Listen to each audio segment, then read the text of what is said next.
سلام، من فاطمه و خیلی خوش اومدید به اولین ویدیو از چنل یوتیوب منتور خونه. خیلی خوشحالم که اینجا در کنار شما هستم. توی چنل منتور خونه قراره با هم درباره مسیر شغلی یاد بگیریم و اینکه چطوری توی این مسیر خودمون رشد و پیشرفت کنیم و بتونیم هر روز یه لول بریم بالاتر و یه پله بریم بالاتر. خب خیلی خوشحالم از اینکه ویدیوی من انتخاب کردین. بریم برای شروع. خب اولین ویدیو درباره اینه که چطوری شغل مناسب خودمون رو پیدا کنیم. شغل مناسب من چیه؟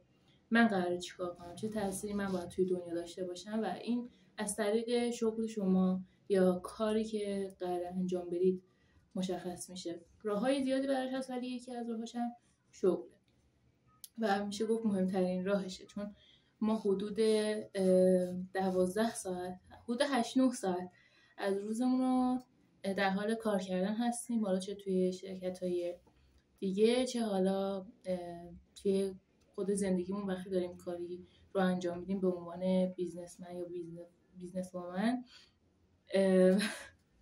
اینجا رو ادیت میزنم. اوکی.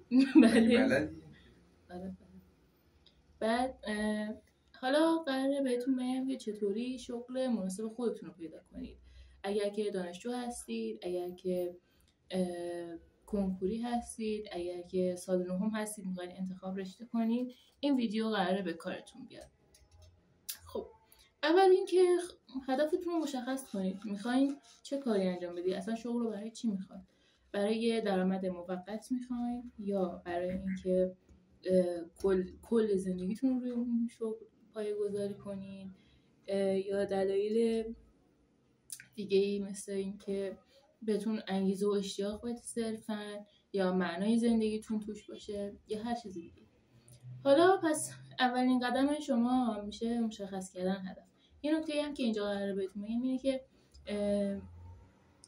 برای مشخص کردن هدفتون رو حتما باید سایز و اندازه داشته باشه و اینکه مشخص کنید که از چه سالی تا چه سالی میخواید برید دنبال این هدف، تو چه بازه زمانی.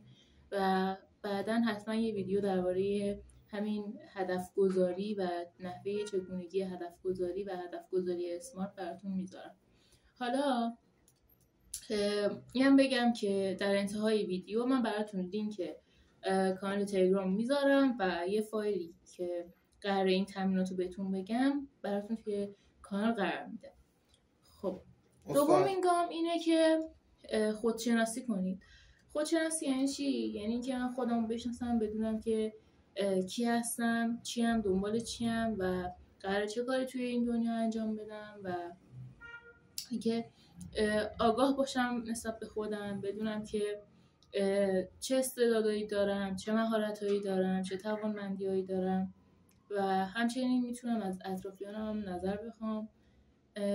حتما یه کاری که میکنین اینه که مهارتاتون رو از بچگی تا الان لیست کنید و یک سری کارهایی که بچگی انجام میدادید رو حتما بهش فکر کنید، بنویسیدش و در موردش حتما از دیگران سوال بپرسید، از پدر مادرتون، از خانواده‌تون و سعی کنید که بیشتر با خودتون آشنا بشید و صرفاً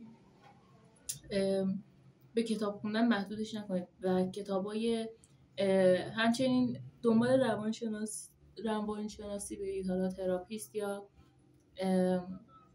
هر مطلب روانشناسی که میتونه بهتون کمک کنه و ببینید که شما با کدوم راحت ترید.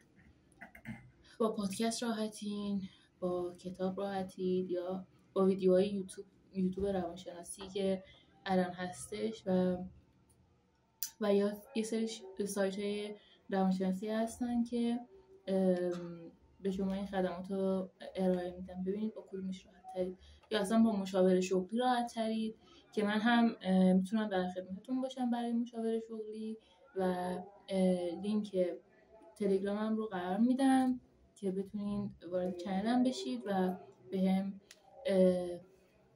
پیام بدید. خب بعد اینه که کسب تجربه.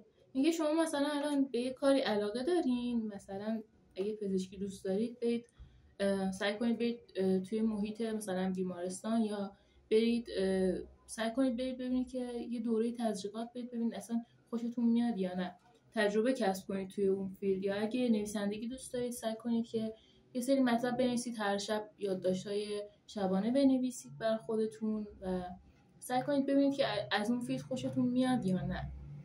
و اگه خوشتون میاد کاری هستش که اگه بهتون پولی ندن، پرداختی نکنن، شما اون کار رو انجام میدید یا نه. اگه که اون کار اگه خسته شدید اون کار رو بازم به انجام دادنش ادامه میدین یا نه. بعد اینکه اگه هیچ مانعی نبود چه کاری رو انجام میدادید. مثلا یه نفر بودش که میگفت من اگه هیچ مانعی نبود میرفتم شبکه یاد میگرفتم، یا مثلا اگه بازار کارش خوب بود میرفتم مثلا شبکه یاد میگرفتم.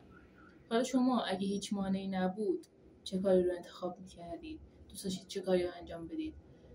چشاتون رو ببندید و تصور کنید که چه کاری رو دوست دارید انجام بدید. دوست دارید تاثیرگذار باشید؟ در چه لولی، در چه مقطعی دوست دارید تاثیرگذار باشید؟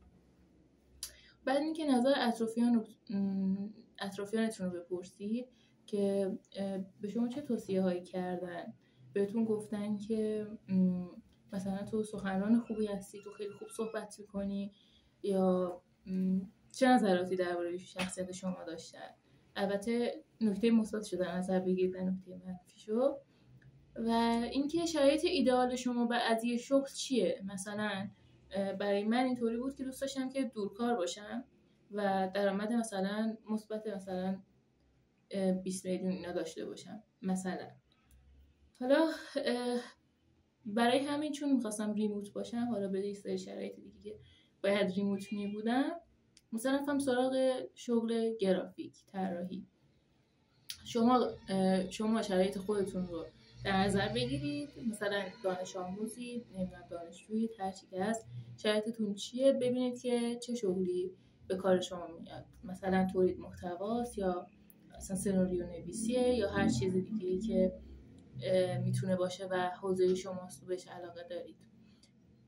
من خودم توی حوزه کامپیوتر کار میکنم. اگه که دوست داشتین بیشتر در مورد من بدونید یه ویدیوی دیگه درباره خودم میسازم و فقط در مورد خودم صحبت میکنم. خیلی خوشحال شدم که تا اینجا ویدیو همراه من بودید.